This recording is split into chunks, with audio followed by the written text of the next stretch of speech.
to just slog away at these lurkers, and in the meantime at his other expansion he's got that one tank, and that's shot down XiaOzI's lurker as well. So Super is actually playing quite solidly here.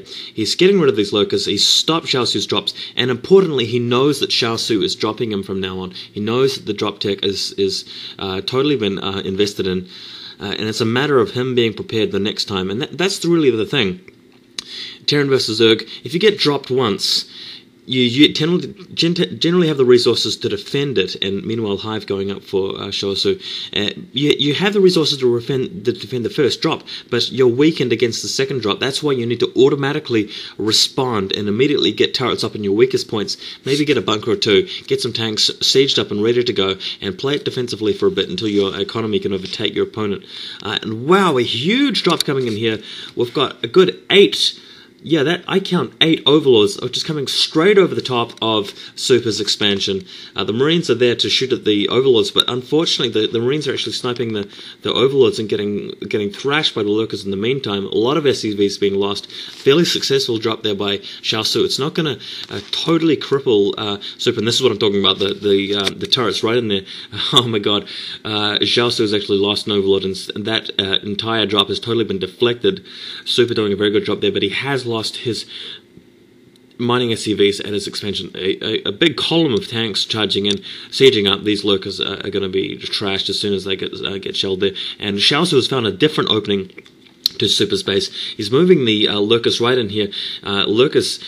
Lurkers burrowing underneath that refinery, and I'm not sure whether unburrowing again. They could have got a few more kills, and now it's going to be tough to salvage their worth, because the Marines are going to be coming after them with a good deal of support from vessels and tanks.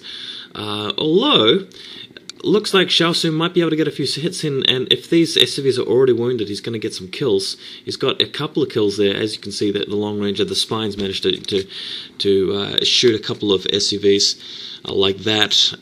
Super's wasting no time, just charging straight in, doesn't care about the casualties. Holes the way the Marines died, but Super does not care, he just wants to get things out of the way. In the meantime, XiaOzI was upgrading Consume. He's got Defilers ready to go, he's not got any other tech. Defiler's good combination when you're dropping, because you want to really buy yourself time to secure more gas for Ultralisks, and if you go straight to Ultralisks, it's not going to be too effective because you haven't got the resources. And expanding at the bottom right, Super's cottoned onto that. Super's sending a task force down there to snipe that expansion. He's going to be successful at it too.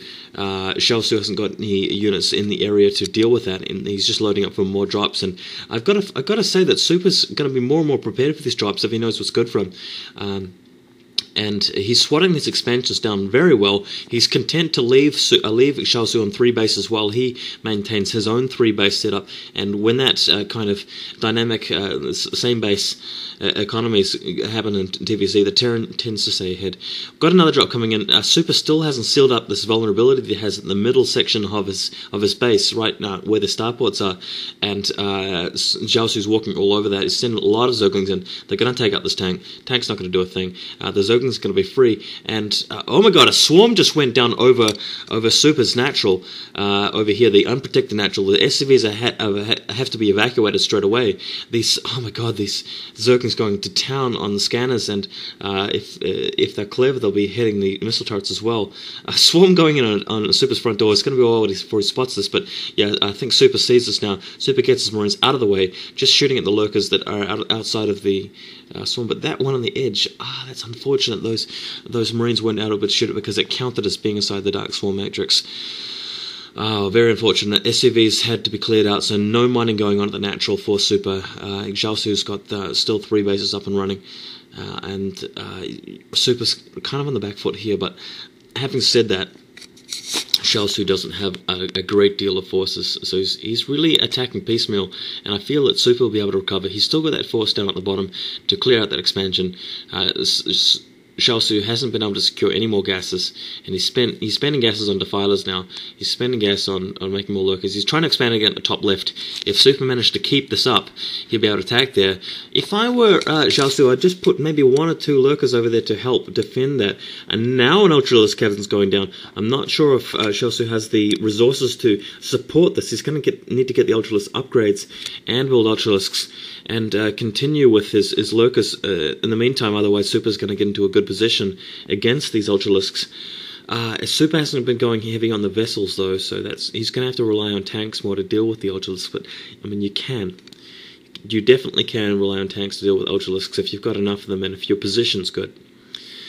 So, and we have 2 starports, so yeah, well, I mean, I guess that's true. I mean, if you've got three gas as a Terran player, it's not too difficult to maintain double factory and double starport and pump out a lot of tanks. As you can see, Super's got a huge amount of tanks, and he's finally putting a bit of counter-offensive onto XiaOzi's homeland and just shelling this colony, shelling the hatchery, and finally getting rid of another one of the crucial trio of bases that XiaOzi has operating. XiaOzi's getting ready to put in another drop, but he's going to need to defend his home base, I feel, because once that base goes down, Super's going to start pushing to the main, and there we go. Super's actually putting in turrets. He's sending in a task force up the top, so Super's looks like he's going to become really in the lead here. He's really going to take control of this game shortly. Tanks sieging up at another position close over the cliff just to shell over there, and XiaOzi putting in another drop, and he's managed to get his forces in this point. The tanks have not been enough with Zergling support. They're going to be able to walk all over the tanks. The Lurkers getting in position there. We've got a Defiler. Maybe a Swarm's going to go down. Yeah, a Swarm indeed does go down, so XiaOzi doing well. I'm not sure if he has quite enough forces to push up. If only he had another second load that he could have dropped over to back that up. Yeah, Super's taking down the Nidus Canal. Super has also destroyed that expansion at the top left. XiaOzi is just not able to get any expansions up. He's left with his 2 old expansions with gas running dry on the extractors, and Super's looking really strong here.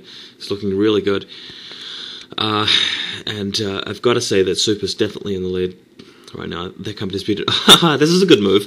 XiaOzi's actually doing some bombs here, just dropping some Zerglings right next to the tanks. The tanks having to shoot each other with the splash damage. We've got some Ultralisks being produced. That spawning pool goes down. That always sucks if you're a Zerg and you're in this sort of situation. You can't even spend your money on Zerglings until you've rebuilt the spawning pool. And again, Super's deflected the that looks like a lurker attacking SCVs. Yeah, there's a lurker underneath those SCVs. Well, and the medic was just healing them. And finally, some Marines come in to support this.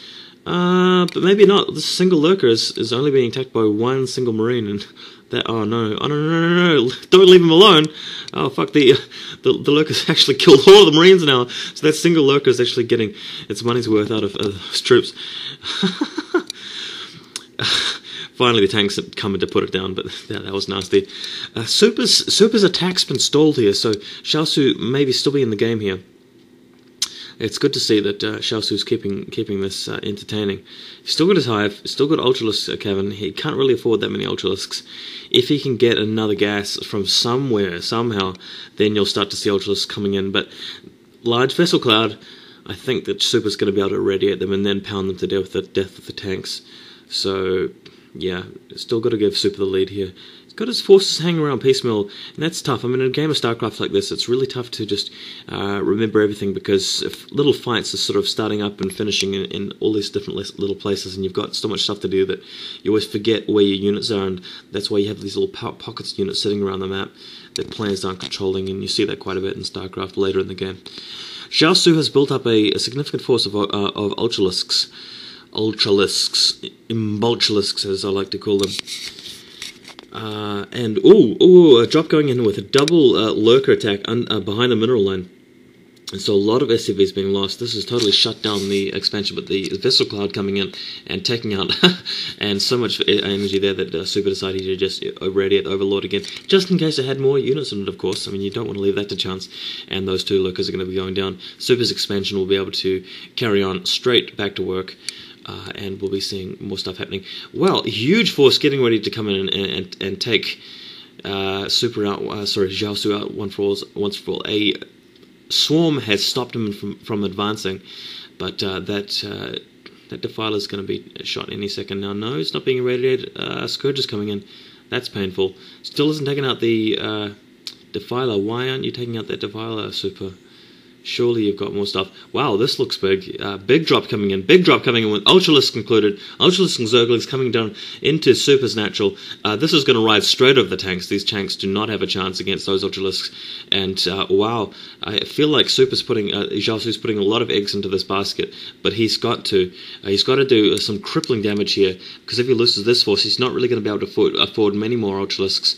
Yeah, I think he's trying again for expansion at the top left. Super's not going to stand for that. He's shown that he's capable of swatting down these Katrina expansions, even though they're so far away, without even using dropships. Oh my god, a simultaneous drop going in by XiaOzi. Again in the mineral line, Super's losing a lot of SCVs. He's really starting to run out.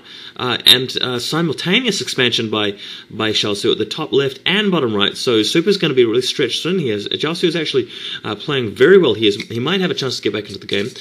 Super's going to lose his expansion down the bottom left.